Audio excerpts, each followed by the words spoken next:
I, a 26-year-old woman, was set to be married last week. However, the wedding didn't take place because I made the decision to run away the night before the ceremony. I had been engaged to my 26-year-old boyfriend for 6 months, and we had been in a relationship for 3 years. We'd also shared two children, twin boys who were now 1 year old. The arrival of our unexpected twins had initially caused tension, as my boyfriend was against having kids at that time.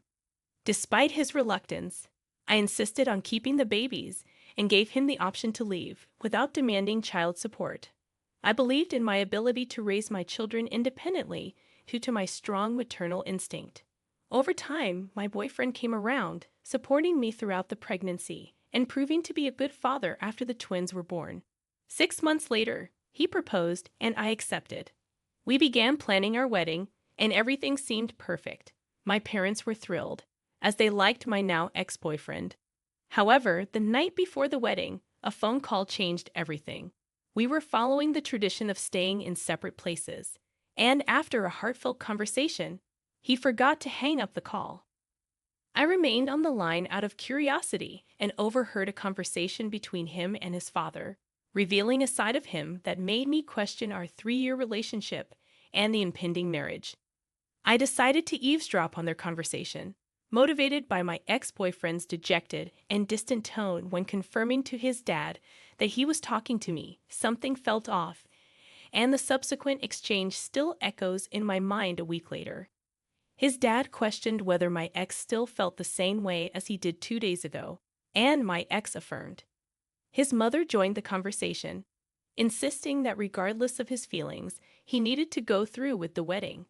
This sparked a heated response from my boyfriend, asserting his autonomy and refusing to be pushed around. His dad, however, made a weighty proposition, stating that while they couldn't force him to marry someone he didn't love, they could cut him out of their will. His mother, in turn, lectured him about responsibility, emphasizing that as a father, he needed to grow up and commit. She argued that if he was ready for kids, he should be ready for marriage. My ex expressed his frustration, feeling coerced into marrying me despite not feeling ready, solely to avoid being disinherited. He lamented about the lack of consideration for his readiness for milestones in his life, feeling unfairly pressured into situations he wasn't prepared for. In his complaints, he stormed out, leaving his phone behind. His parents continued to discuss his perceived irresponsibility, prompting me to end the call. Stunned and unsure of what to do, I realized that my boyfriend had agreed to marry me under the threat of disinheritance, a revelation that shook me on the eve of our supposed wedding day. I couldn't fathom the situation for the next couple of minutes. None of his recent behavior had hinted at his unpreparedness. Yes, we had our initial argument when I discovered my pregnancy, but since then, he had been a devoted boyfriend and father. His true feelings were hidden behind a remarkable acting facade. Once I gathered myself, I made a swift decision to escape. Fortunately, my kids were with me, so I drove to a hotel on the outskirts of town. Arriving late, I settled my fussy kids and blocked my boyfriend and his family without explanation. That night, I cried, realizing the past year had been a colossal lie. Eventually, around 4 in the morning, I found some sleep. The wedding expenses were covered by my ex's affluent parents, relieving me of financial concerns. I texted friends and family that the wedding was off, promising to explain later. I made it clear I didn't want them involved with my ex or his family, trusting they'd respect my wishes. On what was supposed to be my wedding day, I stayed in the hotel, grappling with my emotions and finding solace in my son's company. Despite my devastation, I maintained a strong front for their sake. A day later, I returned home to gather my belongings and move out. After leaving my kids with my parents, I faced my ex's expected reaction. He appeared sleep-deprived, panicked, and concerned. Unsure of the authenticity of his emotions, he demanded an explanation for my actions, asserting that my decision warranted an apology to him and his family, dismissing cold feet as an unacceptable excuse for humiliation. I didn't say much. I simply informed him that I had overheard his conversation with his parents the other day. He appeared confused for a moment, And when it sank in, he couldn't hide the shame. I didn't feel the need to elaborate or engage in further conversation. After uttering those words, I entered the house while he waited outside in the yard. Gathering the essentials, I left without exchanging another word. There was nothing left for me to say. He had acted according to his beliefs, and now I was doing what I believed was right. I no longer aspired to be a wife. My focus shifted to being a devoted mother. Almost a week passed without communication, and I thought it was the end for us. I had nothing to express, and he seemed to share the sentiment, or so I believed. However, a few hours ago, he unexpectedly appeared at my parents' place, pleading to speak with me. By now, my parents and close friends were aware of the situation, and they hesitated to let him in. Despite their reservations, I agreed to talk to him one last time. I opted to stay in the front yard, fearing a heated argument that might disturb the sleeping babies. In our conversation, he apologized for everything he had put me through. He professed his love for me, admitting he wasn't ready for marriage. He expressed affection for our children and insisted on being a part of our lives despite the revelations from that night. I found myself at a loss for words, grappling with doubts and trust issues. While he wanted a second chance without his parents' interference, I was uncertain about the path forward. He expressed a desire to work things out, but I couldn't ignore the deception that had persisted for almost a year. Now faced with the decision of whether to give our relationship a second chance, I'm torn. I want my kids to have a relationship with their father, but trust is a significant hurdle. As for myself, a break seems appealing, especially after this tumultuous week. I'm undecided about the future of our relationship. Update. Hey, everyone. It's been a while, and I appreciate the overwhelming support.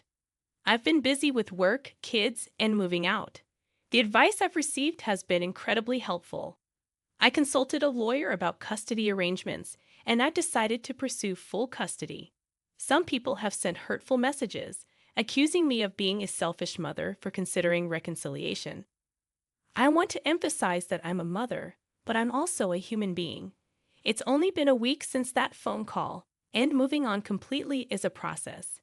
This was a 3-year relationship, for goodness sake. In the throes of strong emotions, I genuinely loved him, and that vulnerability led me to consider reconciliation.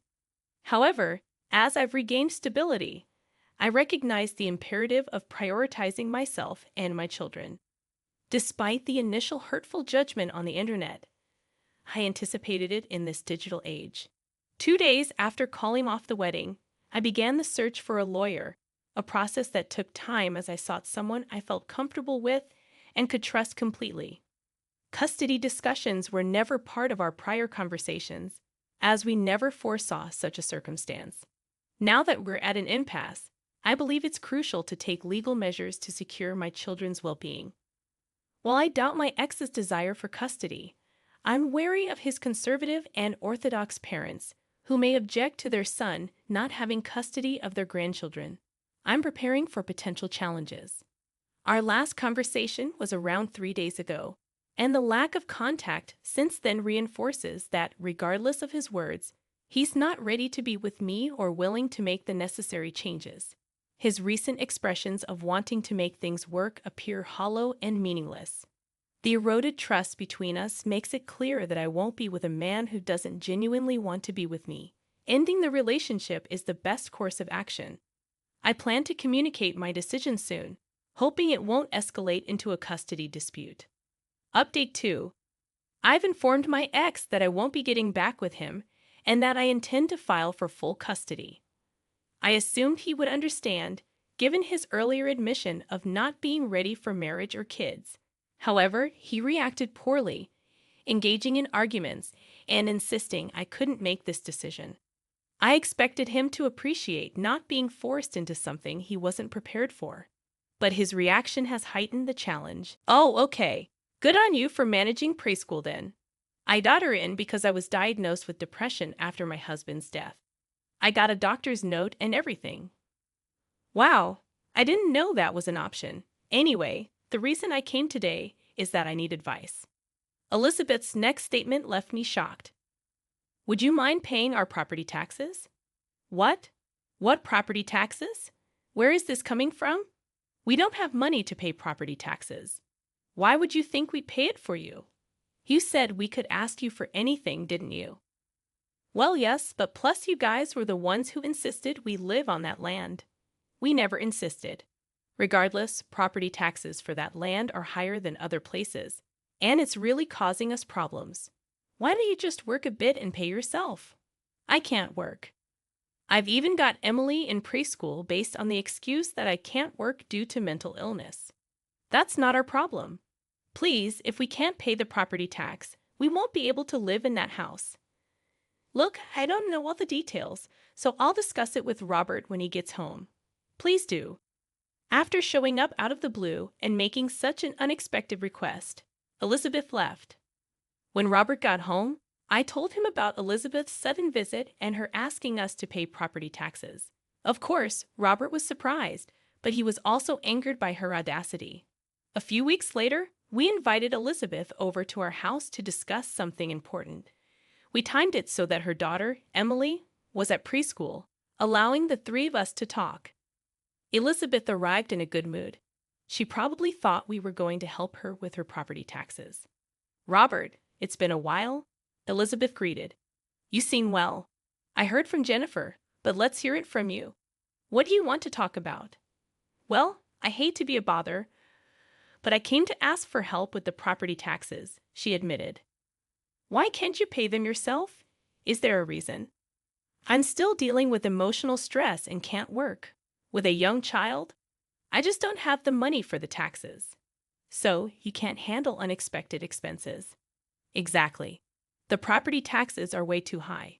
After all, it was you guys who decided we should buy that house on that land, so it's your responsibility to help us out.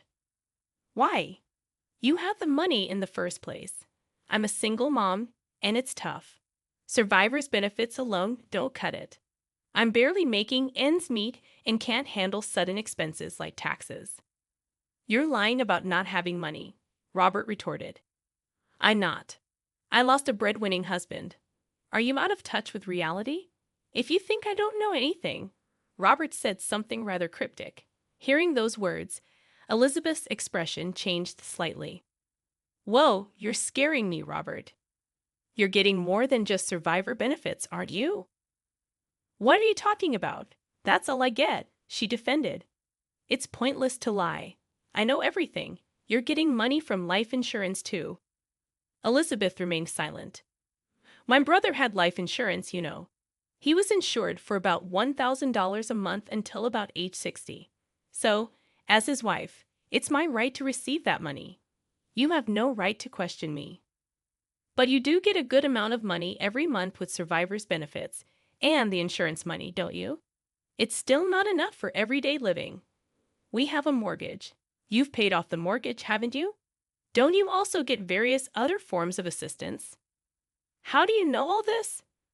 My brother consulted with me about everything, especially financial matters. So I know it all. I see. But like I said before, I'm his wife, and Emily is his daughter. How we use that money is none of your business. Fair point. But since money is coming in, you should manage it properly and pay your own taxes. Robert, you work for a big corporation, and you're rich. Why can't you just help us out a little? You're being too stingy. Elizabeth still seemed unconvinced, listening to this conversation. I finally understood why Elizabeth, even after losing her husband, continued to live lavishly without working. I couldn't complain.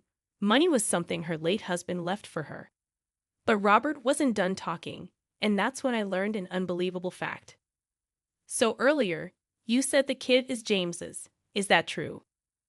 What are you talking about? Of course it is.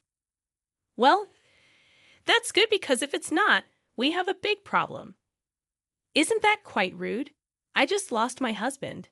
Don't start accusing me of things. I, who had been silently listening, quickly interjected. That's crossing the line, man. But Robert continued. You see, my brother consulted me when he found out about their pregnancy. What about him? He said that judging by the due date, there's no way the child could be his.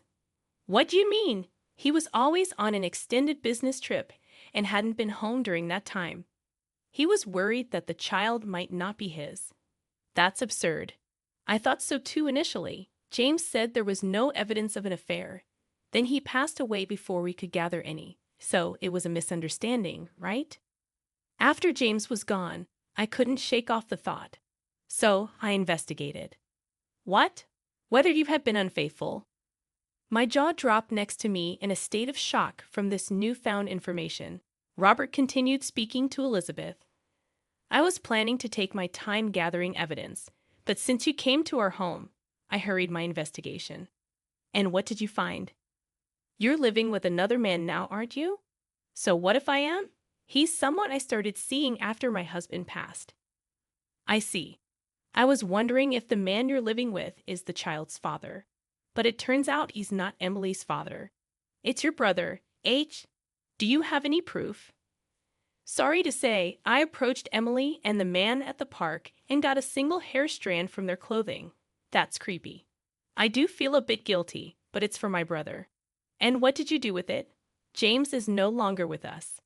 So I submitted the hair, along with mine, for a DNA test.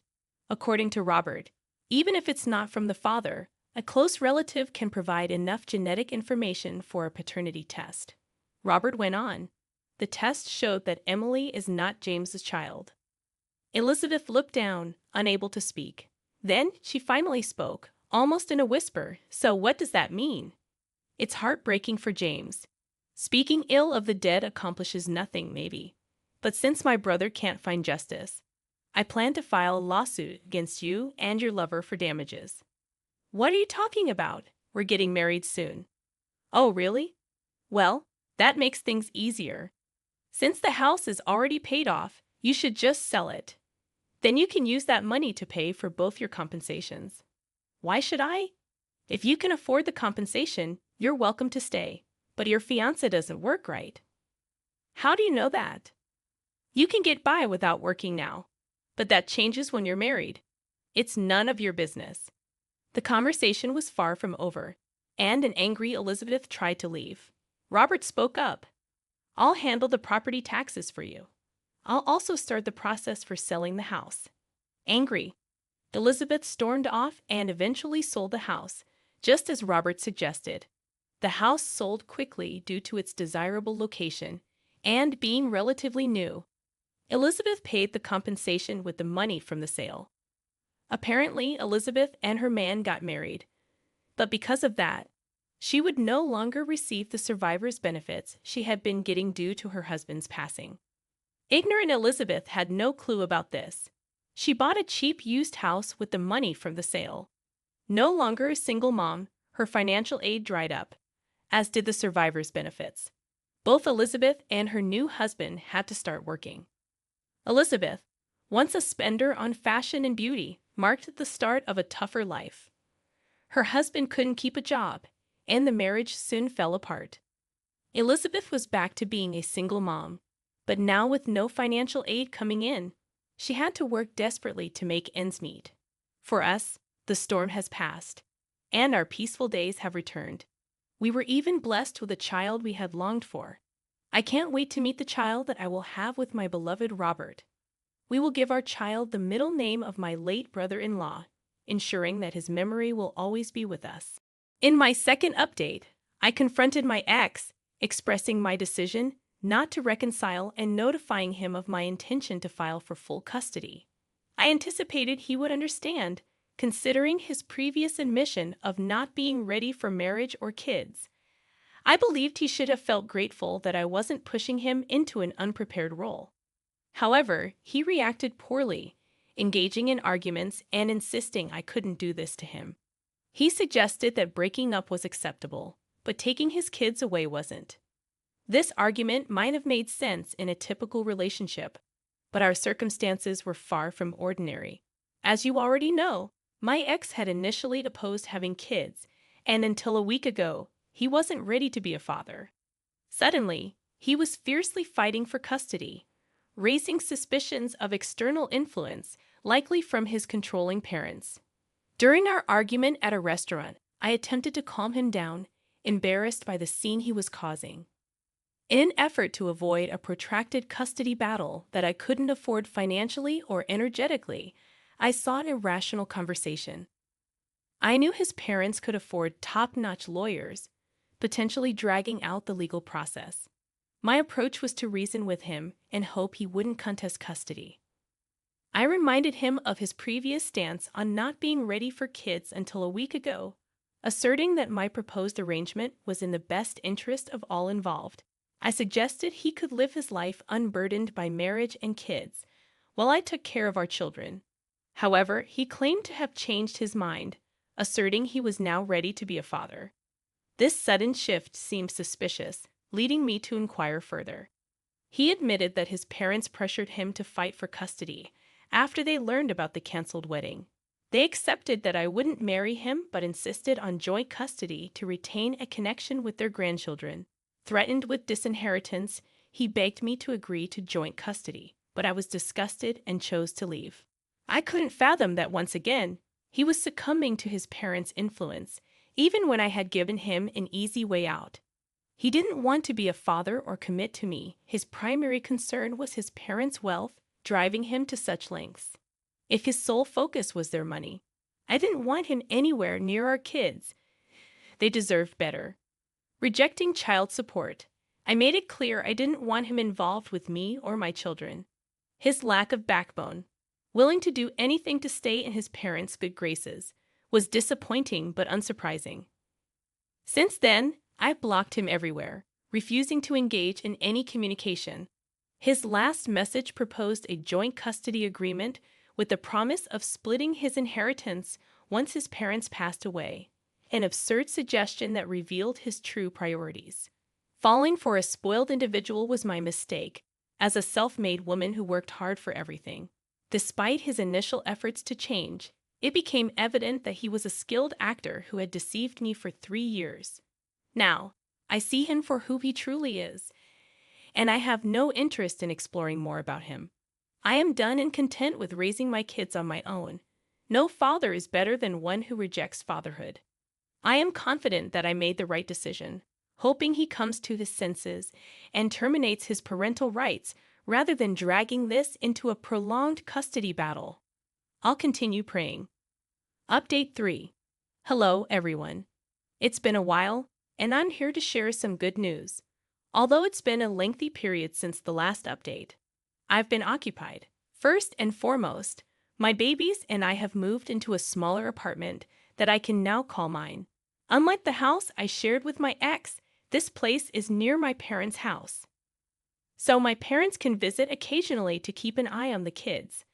Additionally, I've hired a full-time nanny to assist me because I can't afford to stop working. I consider myself incredibly fortunate to be able to afford such help right now. Financially, my parents are providing support, and I am immensely grateful for their assistance. None of us saw this situation coming, but they're doing their best, and I'm truly appreciative of having such loving and supportive parents.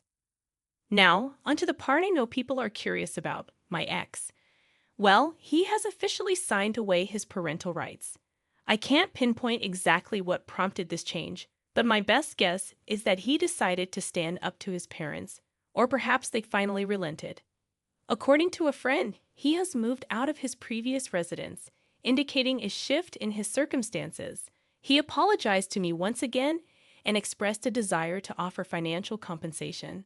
However, I declined, as I had no intention of accepting money from my ex-boyfriend. Despite potential criticism for this decision, I remain steadfast. While I've forgiven him, it doesn't mean I have to accept any form of compensation. I simply want to move on, and with my parents' support, we are fully capable of raising my kids without his involvement. I conveyed to him that it was okay, but requested no further contact, a boundary he has respected so far. Currently, my focus is solely on my kids, striving to provide them with the best life possible. I have no time for sadness or anger towards my ex. My energy is devoted to being the best mother I can be for my children. That's the update for now, and stay tuned for more stories from Argo relationships. Second story. My name is Jennifer, and I'm married to Robert. Robert has a younger brother named James, who is 3 years younger than him. The woman James brought home as his future wife, Elizabeth, turned out to be surprisingly inappropriate. "Hey, I'm getting married," James said with genuine happiness, introducing us to his fiancée. "Hi, I'm Elizabeth. Nice to meet you." Elizabeth was a flashy dresser adorned in designer brands, her bold makeup making her initially intimidating. However, after talking to her, we discovered she was outgoing and charming. We were genuinely happy for our brother-in-law's upcoming marriage. Robert's parents, unfortunately, had both passed away, his mom when he was in 7th grade, and his dad 2 years ago. As a result, neither Robert nor his brother-in-law had parents anymore. "I bet Mom and Dad are celebrating your news up in heaven," Robert remarked. "Look, I've been depending on you for so long, Robert." "I don't expect that to change once we're married," James added. "Don't say that, or I'll be taking care of you forever," Robert replied, and they both laughed joyfully, showcasing their close bond. As we absorbed the sudden engagement news, I inquired about their future living arrangements. "So where are you guys planning to live after getting married?" I asked. "We're thinking of building our own place. The thing is, I travel a lot for work, so we're still undecided on where to build," my brother-in-law answered. Since he often had to travel for work, deciding on a location posed a challenge. "We don't have reliable parents to lean on. If we live near each other, we can help one another if something happens," he explained, highlighting the importance of their close relationship. I concurred, acknowledging that my parents lived far away, and it seemed Elizabeth, his spouse, also had no parents nearby. "That sounds like a good plan," I said. However, Robert and I weren't as affluent as Robert, so the decision to live nearby posed a financial challenge. Though the idea was initially a casual suggestion, they took it seriously and moved into a house relatively close to us. After settling in, we frequently enjoyed barbecues and drinks together, creating pleasant memories. Months later, they received the joyful news of a baby on the way. Tragedy struck, though, as my brother-in-law, elated about the impending arrival, met an untimely end on his usual work trip. Robert was consumed by grief, mourning the sudden loss of his beloved brother. Strangely, Elizabeth, his spouse, didn't appear as devastated as one would expect, considering the circumstances. While she did shed tears, they seemed artificial, leaving me uneasy. Concerned, I reached out to her, offering support for anything she might need after the baby arrived. "Thank you," she replied. But that was the last we saw of Elizabeth. Months later, a birth announcement arrived, prompting us to visit. However, she claimed to be too busy to invite us in, so we left the gift at the door and returned home, bewildered by the inability to see the baby. Our distrust toward Elizabeth grew as she consistently avoided us, citing business whenever we tried to connect. A year passed since my brother-in-law's death when, out of the blue, Elizabeth showed up at our house. "It's been a while, Jennifer. Long time no see. How have you been?" she greeted. Confused, I inquired about the sudden visit. "I came because I need some advice," she explained. When asked about Emily, her response was surprising. "Emily's at preschool. Being alone at home with her all the time was driving me crazy. I enrolled her right after she was born." "Oh, I see. Are you working then?"